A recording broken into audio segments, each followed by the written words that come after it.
Arthritis, तो इसे गठिया कहते हैं। तो गठिया एक ऐसी बीमारी है जो जोड़ों में दर्द, सूजन और अकड़न का कारण बनता है। आप चलिए जानते हैं कि इसके कितने प्रकार होते हैं। तो पहला है ऑस्टियोआर्थराइटिस। यह जोड़ों में उपास्थि के घिसने के कारण होता है। यह ज़्यादातर ओल्ड एज में ज़्यादा दिखाई देता है। दूसरा है रुमेटिक गठिया। यह गठिया जब आपकी प्रतिरक्षा प्रणाली गलती से आपके जोड़ों को नुकसान पहुंचाती है, तब रुमेटिक गठिया की समस्या हो जाती है। तीसरा है गाउट गठिया रोग, जिसके कारण आपके जोड़ों में तेज यूरिक एसिड क्रिस्टल बनने लगते हैं। चौथा है एंक्लोशिंग स्पॉन्डिलाइटिस। तो गठिया जो आपके पीठ के निचले हिस्से के पास के जोड़ों को प्रभावित करता है। अब पांचवा है सोराइटिक गठिया। तो ऐसा गठिया जो सोराइसिस से पीड़ित लोगों को प्रभावित करता है। अब चलिए समझते हैं कि गठिया के कौन कौन से मुख्य लक्षण है।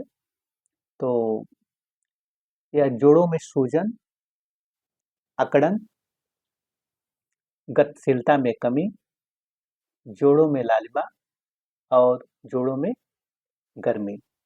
तो ये सब इसके प्रमुख लक्षण है जो अक्सर दिखाई देते हैं।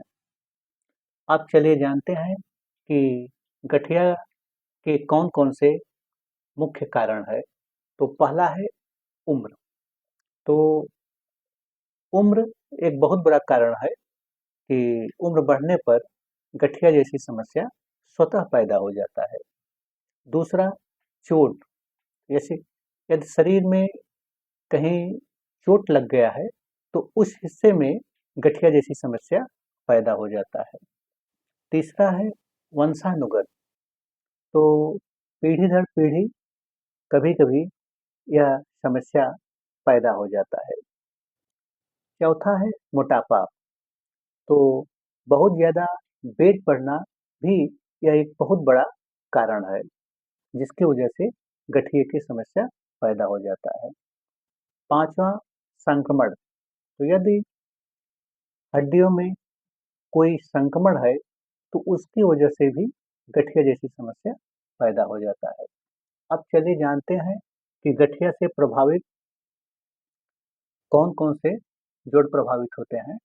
तो हाथ और कलाई, घुटने, नितंब, पैर और टखने, कंधे और पीठ के निचले हिस्से को प्रभावित करता है।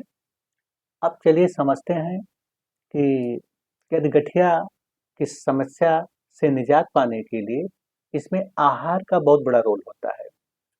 तो इसमें क्या करना चाहिए।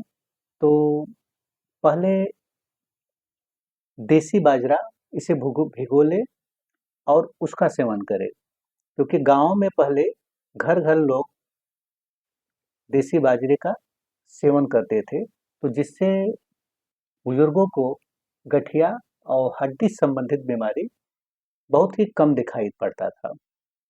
लेकिन समय के साथ साथ जैसे जैसे लोग इससे दूर होते गए, तो गठिया जैसी समस्या अब ज़्यादा दिखाई देता है। तो इसका सबसे बड़ा कारण है आहार। तो इसमें करना क्या है कि भीगा हुआ बाजरा का सेवन नियमित करें और भीगा हुआ मूंग का भी सेवन कर सकते हैं, और कम से कम एक बार सत्तू का रोटी जरूर लें, और हफ्ते में एक आध बार चने का भी रोटी जरूर लें। तो इसमें अगर इससे गठिया जैसी समस्या नहीं पैदा होते हैं। यदि प्रॉब्लम हो भी गया है तो आप अगर इन सब का सेवन करेंगे तो इसका रिस्पांस आपको बहुत अच्छा मिलेगा। इसके साथ साथ दलिया और हरी सब्जियों का सेवन करना भी बेहद अच्छा होता है। अब चलिए समझते हैं कि इसमें कौन-कौन से परहेज़ भी करना बहुत आवश्यक है, क्योंकि बिना परहेज़ का कोई भी बीमारी ठीक पूरी तरह ठीक नहीं होता है। तो परहेज़ के लिए आप ध्यान दें कि शराब, तम्बाकू, स्मोकिंग और चिकना और बहुत ज़्यादा चीनी का सेवन न करें। अब समझते हैं कि गठिया में मसाज का बहुत बड़ा रोल होता है। तो इसमें वैसे तो बहुत से तेल खुले हैं, लेकिन सबसे ज़्यादा कारगर जैतून का तेल होता है। अगर आप सुबह जैतून का तेल मालिश करके सुबह का धूप कम से कम 20 मिनट लेंगे, तो इससे आपके मांसपेशियों में ताकत और हड्डियों में भी ताकत मिलने लगता है और गठिया जैसी समस्या से राहत मिलने लगता है। तो जैतून का तेल का रिस्पॉन्स बहुत बेटर मिलता है। इसके साथ-साथ इलाज के लिए मछली का तेल भी रोल भी काफ़ी अच्छा होता है और मछली का तेल का जो कैप्सूल होता है, तो यह भी गठिया वाली समस्या में काफ़ी कारगर होता है। और इसमें पेन किलर और एंटीबायोटिक का बहुत ज़्यादा रोल नहीं होता है, क्योंकि अगर आप पेन किलर का दवा दर्द होने पर खा भी रहे हैं, तो अगर यह बराबर आप पेन किलर का दवा लेंगे, तो यह ठीक नहीं होता है, क्योंकि थोड़ी देर के लिए आपको आराम मिलेगा, उसके बाद फिर उतना ही समस्या होने लगेगा। तो कभी-कभी ऐसा हो जाता है कि ज़्यादा दर्द दवा लेने पर आप जितना डोज़ ले रहे हैं, उससे ज़्यादा डोज़ लेना पड़ेगा, तब जाकर दर्द में राहत मिलेगा। तो ऐसे से डोज़ बढ़ने लगता है और अन्य प्रॉब्लम होने लगता है। तो कोशिश करें कि बहुत ज़्यादा पेन किलर आपको ना लेना पड़े। और इसके साथ-साथ व्यायाम बहुत ज़रूरी है। तो आप योग करिए, आसन करिए और जो उम्र के हिसाब से जो भी आपको सहज लगे, वही आसन और व्यायाम करिए। बहुत हार्ड एक्सरसाइज़ करने की ज़रूरत नहीं है, बहुत ज़्यादा टिपिकल योग करने की ज़रूरत नहीं है। अगर मान लीजिए कि आसन योग नहीं हो पा रहा है, तो आप केवल सुबह का टहलना या नियमित रखिए, तो यह भी बहुत ही कारगर है। तो इसे आप हमेशा करिए, तो निश्चय ही गठिया जैसी समस्या में आपको काफ़ी रिस्पॉन्स बेहतर मिलेगा।